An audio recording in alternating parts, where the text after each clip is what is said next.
Hello, and you're listening to the Zone of Hot Truth, a weekly podcast by four aspiring DMs where we talk about our experiences, opinions, and hot takes in supposedly 15 minutes. I'm Kevin. I'm Eric. Man, dry. The well is dry. we're bored already. I'm John. I'm Grant, and every time we do the clap, like I almost have a fucking heart attack when Kevin says the number. Is 6th edition really just going to be 4th edition? You already used that, Eric. Can you tell which podcast is recorded after the other one? You can't say the same thing twice. I'm going to have an argument with you about the 6th edition and the fact that it's not going to exist.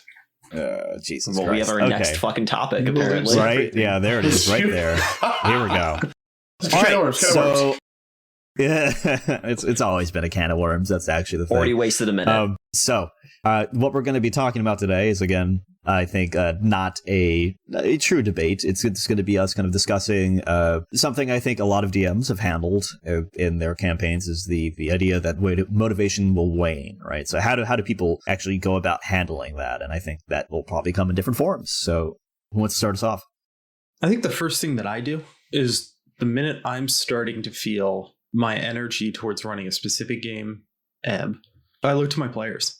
In the session, I look to them in that next session where I'm like, oh God, the well is getting very dry here. And if I'm seeing them be engaged, that drastically increases, that will give me that next little juice to say, okay, where can I get this to the next step? Can I get us to something that's interesting to me? And if I'm not seeing that, or I'm not, and it can be colored by the fact that my motivation's waning, it gets really challenging. It's really challenging. So that's actually go Grant. Well, I was actually just going to quickly agree with Eric, or say that's actually that is something that is always just nice to see, because when my players are also having fun. And I can't speak for the two of you, but I feel like when your players are having fun, you can't help but have fun. And it's always just... No, I don't know about that one, but... Well, like I said, I can't speak for them. I have an example of this. Okay, well, at least for me, I can... Yeah. Yeah, I can agree a lot with that statement. John, I think you had something. I was just going to segue into the fact that I do not believe mind you, like my number of games is significantly less than both of yours. Kevin, you're in the 70s, 80s? I think he's higher. You're at like 44 Strahd. I know 45 of Strahd. Oh, right, because the last episode. I've been thinking about these games for 3 years, to say that. Yeah. Yeah. I've only been thinking about these games for just over 1 year. I have not experienced a loss of motivation for my games. I will say I've had a campaign die because like just we did not continue it. It wasn't because I'm sitting here going, I don't want to go back to that. It's the game ended and that's okay. It wasn't because I didn't want to play it. Yeah. So like I think in that but you were not motivated to like, okay, can we pick a date this month to run this? Right. It wasn't that high. It's so like that's different though. I don't know if it is, but yeah. No, it's the difference of, what's the word I'm looking for here? Like there were things, it wasn't that I didn't want to do it. It was that I thought and do think that playing Curse of Strahd was more important. Playing Descent into Avernus was more important. Like, or it wasn't Descent into Avernus at the time. It was whatever game Eric was running. Out of the Abyss. Yeah, it was Out of the Abyss.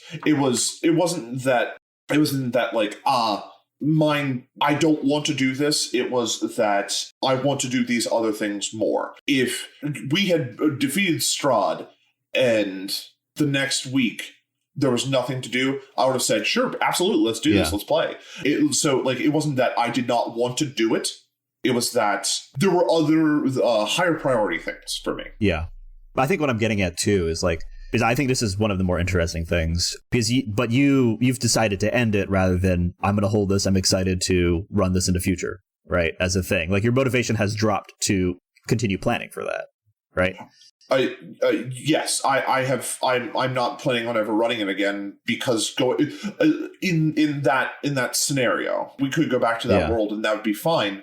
But like that campaign, I don't think we're going back to, because it's been 3 years. Dropping back into the middle, we're dropping back into the middle of a combat, and with characters we haven't seen in 3 years, with motivations that they don't remember, and that doesn't sound. I think that doesn't make sense. I think we're getting a little too specific in one situation. Yeah. No, yeah, but I think this is one of the key. I think it's a key thing, though. Like this kind of, because this is something that I've dealt with repeatedly, right? Where like my motivation has not changed to run the short games that I've chosen to die, right? But like I haven't chosen for them to. I'm excited to run those in the future, and I wouldn't mind going back to those things. I think it's just, and my desire to run those things actually has not dropped. Right. Versus like a Strahd, for example. I would have no qualms going back to those games, jumping back in those characters. We have recordings of them. It's not like we're, there's all those kinds of things like that. Yeah. So I think this is a case of me, like I'm still going to do this, but my motivation has dropped. And I think I can segue into this, like for my other games. And I think it's like a lot of what I've been trying to do is like, I think about those things like, okay, once we're done with this, I can go back to like the things that I really want to try. And that's usually been like a good thing on the horizon that like helps me to do things, because I don't get the same kind of energy from like looking to my players and getting enjoyment. A lot of the times I'm like, feel like I'm putting myself on a sacrificial altar to get the grain to grow, which is like my players' enjoyment. You know what I mean? I'm pulling my heart out to do this. So like I have to find other things to get things to build that motivation some more, because like planning, like there's a lot of things like I don't get a lot of enjoyment out of planning sessions or doing things like that. So I end up like putting that off. And usually what I have to do for that is I have to just put myself in front of the keyboard and go, all right, I have to think about this and like get that to type, or the deadline starts to get closer and closer. This has to get banged out tonight. Yeah, exactly. Which helps a lot. Yeah. That actually transitions pretty well into what I like to do to kind of get my motivation going again. I said Eric's comment. That does also help me personally, seeing my players' enjoyment. But the main thing I like to do whenever I feel my motivation waning is to go back to my sources of inspiration that I actually use to kind of come up with my game. Because I do a lot of homebrew stuff. I almost never run pre-made modules. Almost everything, one-shots, short campaigns, my main campaign. It's all stuff I've come up with. And I, of course, have to draw inspiration to come up with that. I'm not a genius writer. I'm not capable of writing The Lord of the Rings or the Stormlight Archive myself. That I'm not good enough. But I draw inspiration from various authors and other sources. And whenever I feel my motivation waning, I like to go back to those sources, re-listen to like some of my favorite chapters or some of the most impactful moments, or even really small things where it's just a conversation I really like between two characters in that book, and just listen to it again and just kind of let what I draw inspiration from kind of re-inspire me.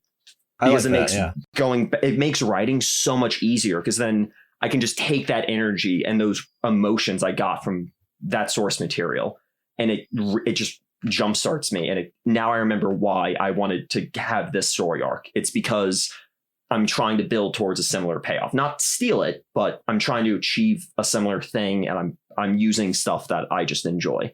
Yeah, I think a couple of you guys have mentioned player like enjoyment kind of reinvigorating.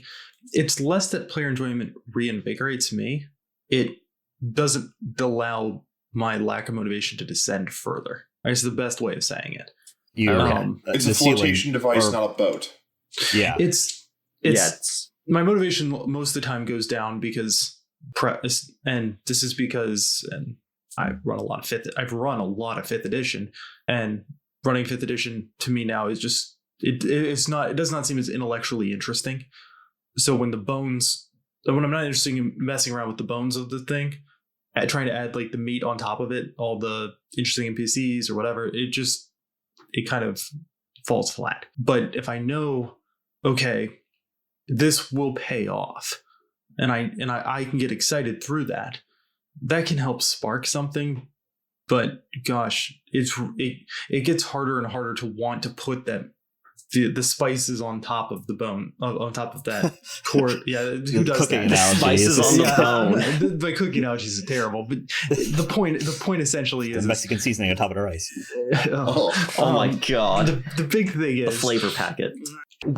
If I think it's okay. I guess my point distills down to it's okay to say, I have no more motivation. I need to take a break. Yeah. People should not, especially DMs should not feel like it is their job. They should not feel as if it is they're being ground into dust, or Kevin's exact analogy, at the altar of, I have to run D&D. Take a break. It's okay. It's better that than you lose all motivation than the experience is beyond sour. Yeah. A thing that I think, like Kevin pointed on, was the enjoyment of preparing, or in his case, not preparing. I don't particularly enjoy preparing. I like that. That's the work bit to me. Definitely. The reason why I don't think I have had what I would describe as a wane in motivation is because you sit me down at a table and I'm excited to run D&D. Like the mechanic of dungeon mastering is exciting for me, and materials and tools and like thought processes. Again, I'll pimp Sly Flourish, Lazy Dungeon Master really helped me get through the homework of being a dungeon master, and after that, we're into the fun bits. Once we get to the bit where I'm at the table playing and not thinking up shit or preparing for playing, then I'm having fun. So I guess my recommendation is figure out a way to not do your homework or minimize your homework. I wanted to touch back on really quickly as we're kind of near our closing bits here, but the thing, I think there's two sides of the coin. I think that Eric was mentioning. I almost said his game name. I caught myself there. So yeah, what is it? Brish. Which one? It came to the lips. And if there's not a video of this, but there's me just kind of clamping. Anyway, so yeah, I think like taking a break. If you don't feel motivated to do it, then don't. But also, I think this is something that I'm learning too. If you take a little bit of time to like if you sit yourself in front of it and you write like a couple of words or something, or you just like do some other sort of planning, like it feels unstopped.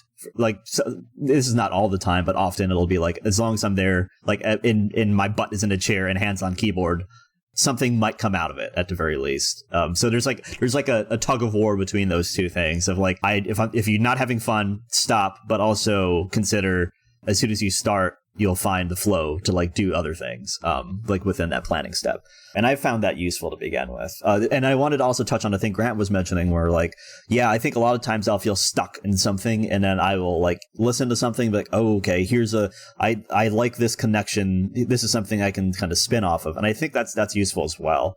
So like having like continuing to like read other things, read other modules or read books, I think helps a lot for like generating at least ideas, because sometimes I'll be like, I don't know how this interaction is going to be. I don't really know how this is going to play at the table. I don't know. And as somebody who doesn't get a lot of joy planning, running, or like there's not a lot of like juice from the squeeze necessarily. What I will say is like, as soon as I start like running the game, I noticed that like a lot of that like kind of fizzles away for the most part. Like I can't say I'm having fun, but I can say that I'm doing the thing, right? And I don't feel those like usually the same kind of negative pull that I have in the direction of I don't want to do this anymore. I don't want to do this anymore. Real quick.